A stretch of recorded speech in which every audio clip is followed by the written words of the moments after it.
دل بیتاب اومده، چشم پر از آب اومده ماه ازا، لشگر ارباب اومده، لشگر مشکی پوشا، سینه زنای ارباب، شب همه شب میخونن نوحه برای ارباب. جان آقا سنه قربان آقا، سید لجان آقا، جان آقا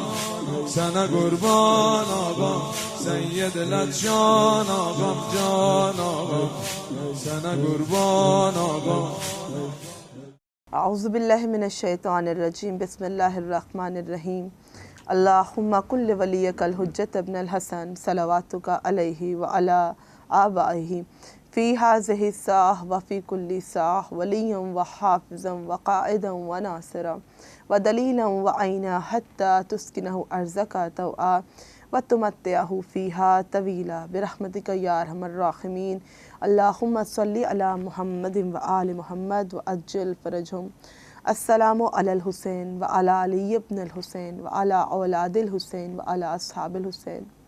السلام علیکم respected brothers and sisters. It's me, your host Sayyida Anam Fatima Naqvi with the program Shan-e Vilayat from Vilayat TV USA Lahore studio.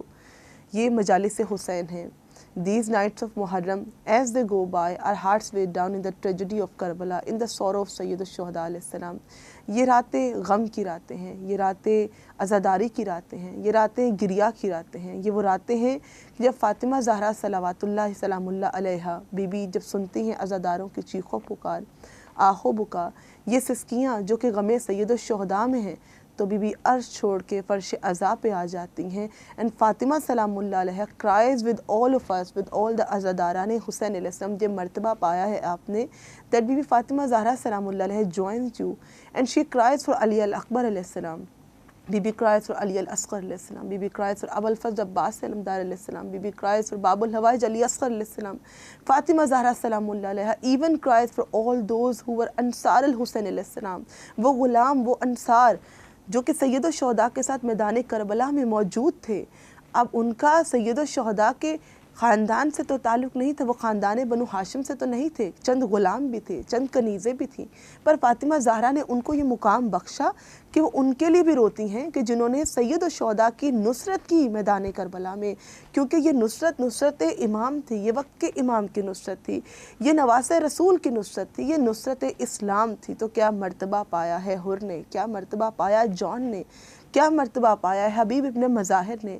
آج تذکرہ کچھ انہی اصحاب کا کہ جن کے لیے میں ایک شعر عرض کرنا چاہوں گی کہ جہاں اکبر کا سر ہے،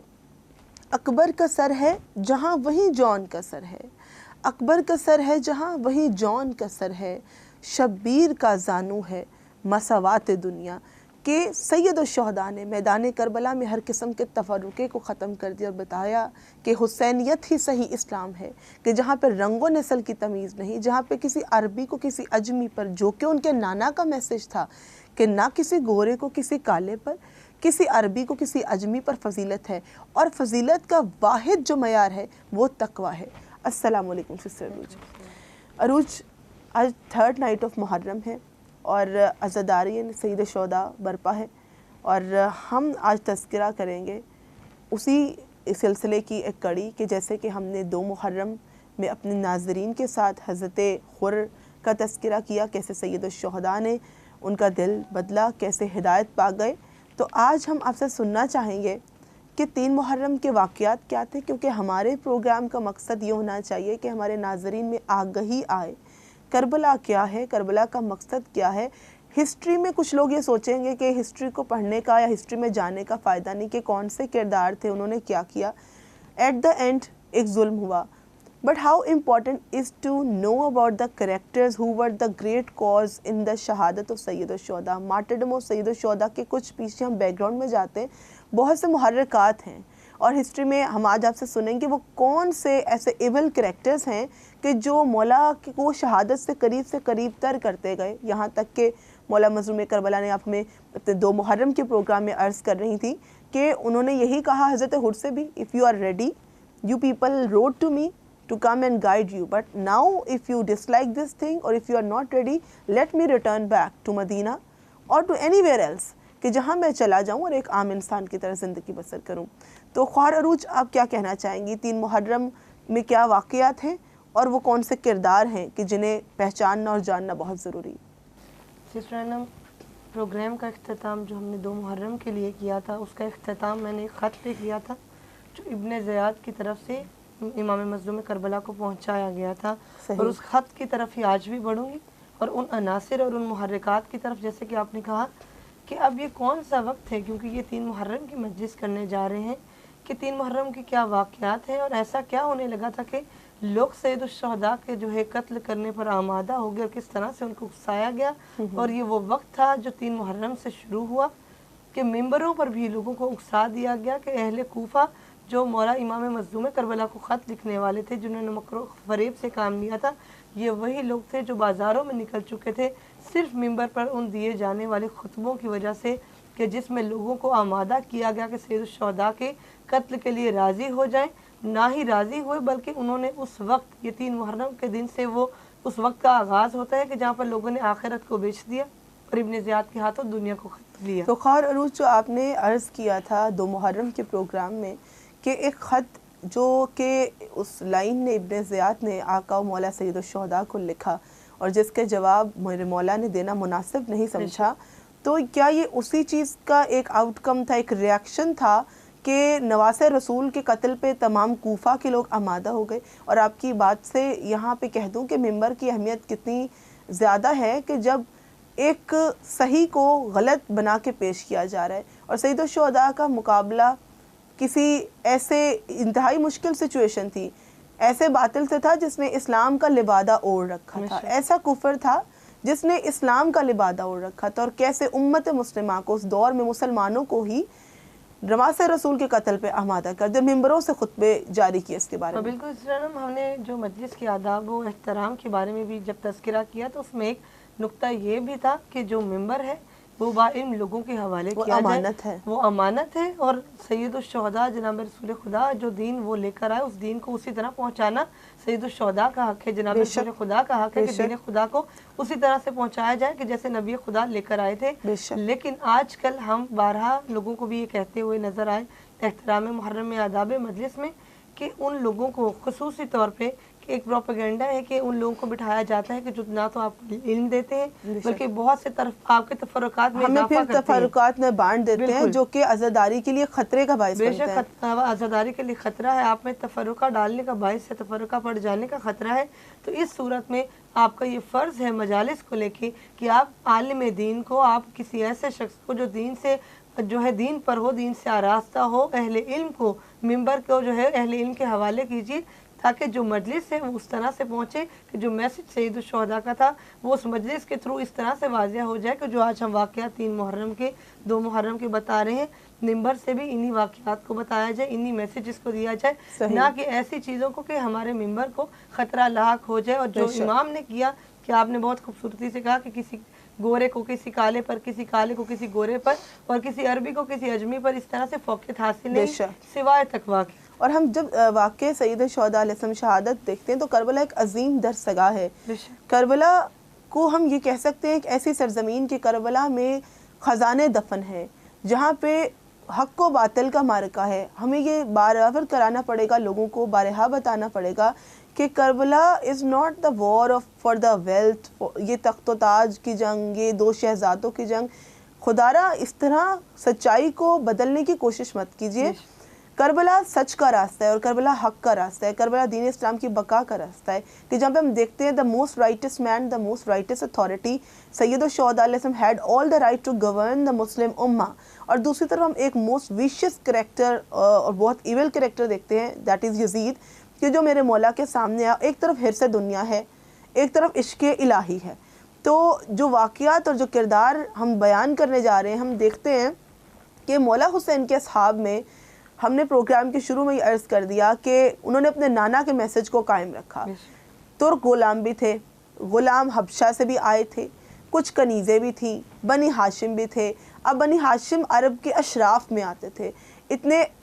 قابل احترام قبیلہ کے لوگ، لیکن جہاں یہ فضیلت بخش تھی سید الشہداء نے کہ جہاں کسی غلام کا خون بہے گا وہیں مظلوم کربلا کا خون بہے گا، جہاں فاطمہ زہرا علی اکبر کو روئیں گی وہیں فاطمہ زہرا جان کو روئیں گی، وہیں فاطمہ زہرا حر کو روئیں گی. اور بلکہ یہ کہا گیا ہے کہ بی بی سلام اللہ علیہا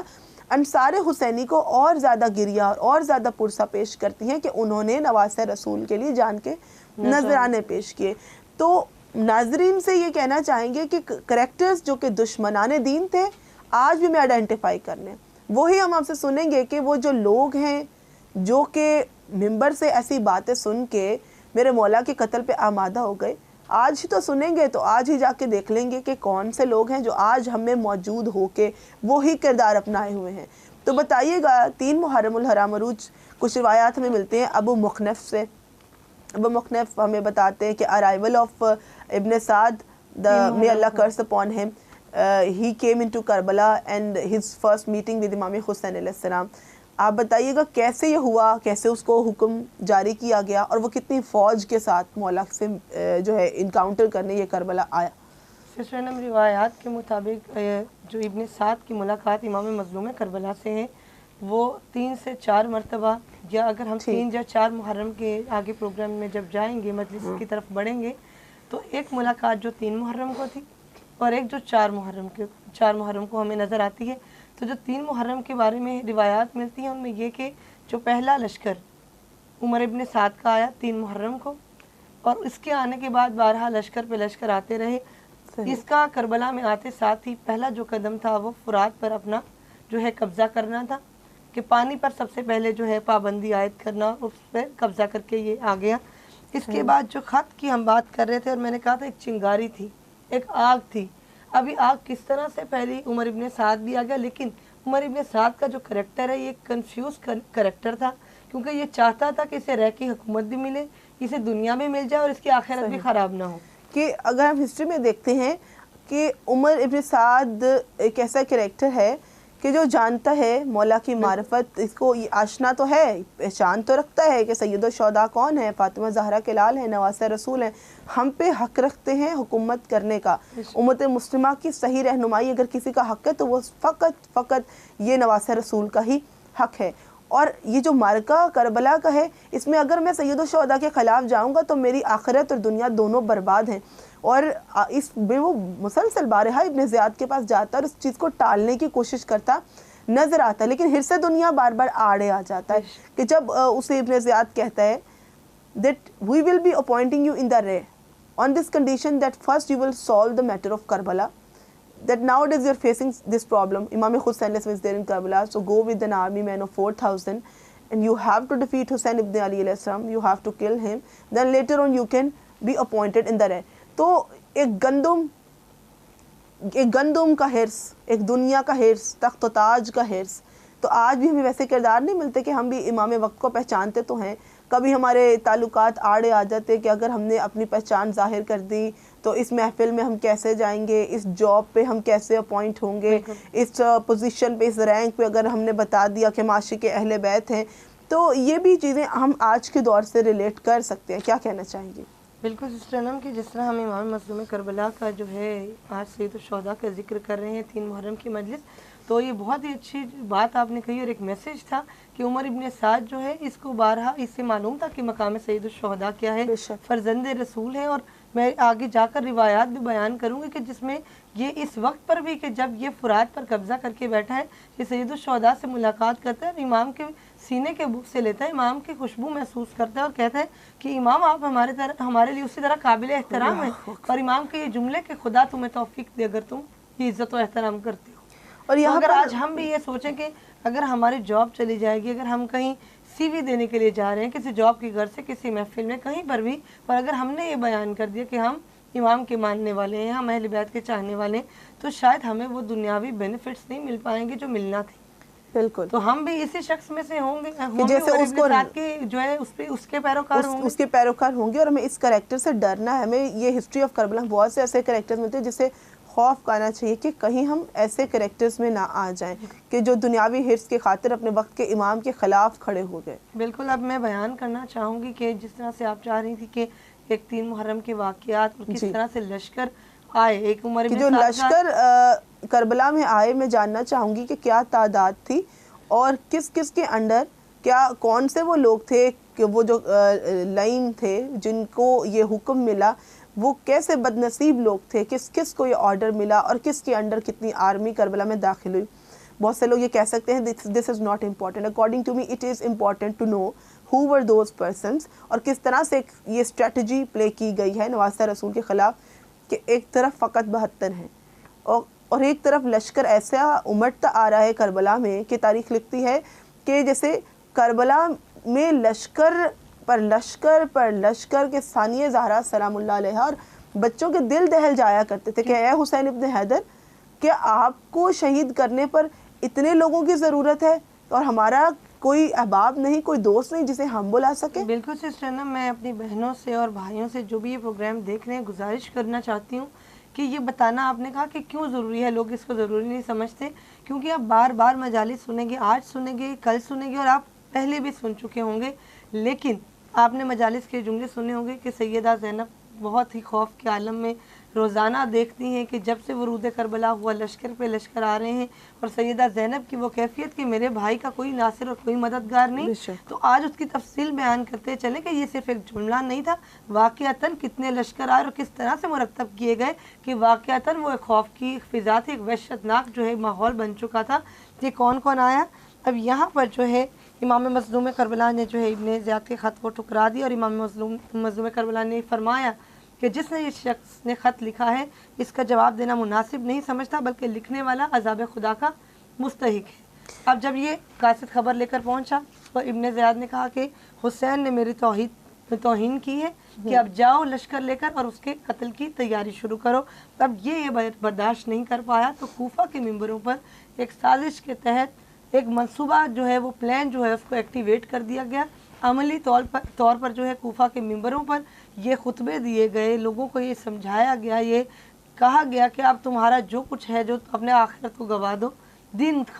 جو تمہیں خریدنا ہے وہ مجھ سے خریدو، دنیا مجھ سے خرید لو، اپنی آخرت کو آخرت برباد کر دو. اب آخرت برباد کر چکے، اب یہ خطبے دیے جا رہے ہیں، اور ان خطبوں کا اثر کیا ہے میں سب کو یہ بتانا چاہوں گی. ان خطبوں کا یہ اثر ہوا کہ خدارا آج ہمیں اپنے آپ کو دیکھنا چاہیے کہ اپنے کردار کو حسینی کردار میں اس قدر مضبوط کر لیں کہ کوئی وقت کا یزید ہمیں ہمارے رستے سے نہ بھٹکا سکے جس طرح کے کوفی بھٹک چکے تھے. اب یہاں پر یہ عالم تھا کہ اس درہم و دینار کی وجہ سے یہ لوگ جو بازار میں نکل آئے، صرف کوفے کے بازار گرم ہوئے اور شور و غل بپا ہوا کہ مظلوم کربلا کو صرف نواسہ رسول کو قتل کرنے کی غرض سے تیر خریدے جا رہے ہیں، نیزے خریدے جا رہے ہیں، برچیاں بھالے خریدے جا رہے ہیں، تلوار خریدی جا رہی ہے، اور جن کے پاس موجود تھے وہ تیز کروانے کے لیے وہ زہروں کے اندر بجھا کر لے کر آ رہے ہیں کہ یہ جناب زہرا کے لال کی جو ہے یہ لوگوں نے قیمت جانی، یہ اجر رسالت پیش کی. یہ سلسلہ جاری رکھیں گے. آنسوؤں کی داستان ہے، ہچکیوں کی سسکیوں کی داستان ہے کہ داستان حرم ہے ہی ایسی کہ ہر آنکھ اشکبار ہے. اور سید الشہداء کے بارے میں امام صادق علیہ السلام فرماتے ہیں، اللہم صلی علی محمد و آل محمد عجل فرجم. امام صادق علیہ السلام بتاتے ہیں کہ مولا نے خود اپنے آپ کو کہا ہے قتیل الابرا، اور قتیل الابرا آنسوؤں کے شہید کو کہا جاتا ہے، کہ جس کے بارے میں امام صادق کہتے ہیں کہ مولا سید الشہداء علیہ السلام said, I am the one who was martyred in the state of grief and tears. اور اگر میں اپنی سادہ زبان میں کہہ دوں کہ میں وہ شہید ہوں جسے رلا رلا کے مارا گیا، میں وہ مظلوم کربلا ہوں کہ جس کو آنسوؤں سے رلا کے مارا گیا اور شہید کیا گیا. اور ہمارے مولا کی وقت آخر 2 ہی نصیحتیں ہیں، 2 ہی خواہشات ہیں شیعان حیدر قرار کے لیے کہ اے میرے شیعو، اے میرے چاہنے والوں، اے محب اہل بیت، اے حسینیوں، جب کبھی ٹھنڈا پانی پیو تو میری پیاس کو ضرور یاد کرنا. اور دوسری نصیحت یہ کی کہ جب کسی غریب الوطن کا سنو، جب کسی ایسے شخص کا سنو کہ جسے کفن نصیب نہیں ہوا، جو اپنے وطن سے دور ہے، تو بھی مجھ مظلوم کربلا کو یاد کرنا. اور ہمیں یہ روایات صادق آل محمد و مولا رضا علیہ السلام سے ملتی ہیں کہ جب معصوم فرماتے ہیں کہ ہمارے جد سید الشہداء کو ایسے شہید کیا گیا جیسے کسی گوسفند کو ذبح کیا جاتا. اب یہاں پر امام مظلوم کو ایک جانور کے ذبح ہونے سے کیوں تشبیہ دی گئی؟ کیونکہ جب کسی جانور کو ذبح کیا جاتا تو یہ نہیں پوچھا جاتا کہ کیوں ذبح کر رہے ہو یا کیا وجہ ہے اور کون ذبح کر رہا ہے۔ ہمارا لاکھوں کروڑوں درود و سلام ہے ذات اقدس سید الشہداء پر۔ تذکرہ مظلومی شہکا زمانے بھر میں ہے، تذکرہ مظلومی شہکا زمانے بھر میں ہے، چھپ گیا ہے چاند لیکن روشنی گھر گھر میں ہے۔ آپ سے ملتے ہیں ایک بریک کے بعد۔ دل بیتاب اومده، چشم پر از آب اومده ماه ازا، لشگر ارباب اومده، لشگر مشکی پوشا، سینه زنای ارباب، شب همه شب میخونن نوحه برای ارباب. جان آقا سنه قربان آقا، سید لکشان آقام، جان آقام سنه قربان آقام، سید لکشان آقام، جان آقام سنه قربان آقام.